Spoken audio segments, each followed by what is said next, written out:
Құрметті оқырман, биыл тұңғыш қазақ мультипликаторы, қазақ анимация өнерінің негізін қалаушы, Ұлы Отан соғысының ардагері, суретші, режиссер, сценарист Әмин Әбжанұлы Қайдаровтың туғанына 100 жыл толып отыр. Сіздердің назарларыңызға өнерді өрге тартқан атты кітап көрмесін ұсынамыз.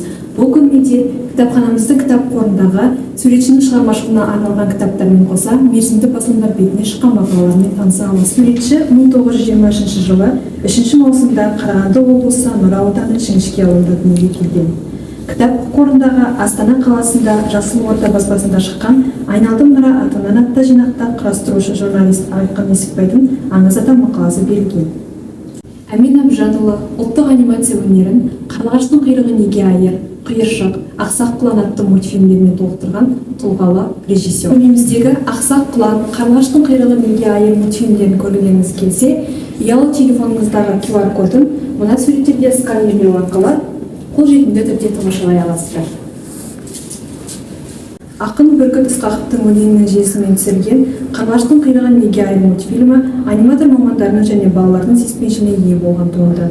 Қайдаров жасаған мультфильм 1968 жылы Ленинград қаласында өткен бүкілодақтық кинофестивальде, 1975 жылы Нью-Йоркте өткен халықаралық мультипликациялық фильмдер фестивалінде жүлдегер атанды. Әмин аға қазақ анимациясының болашақ жастар екенін әуелден аңғарып, шәкірт тәрбиелеу ісін жолға салды. Өнер академиясы жанынан өнер факультетін, кейіннен анимация кафедрасына ашуға бастамашы болып ұстаздық етті. Бұл туралы 2005 жылға "Рух Мираж" журналының номері 1 санында шыққан "Қазақта мультфильм өнері бар еді" атты мақаласынан оқуға болады.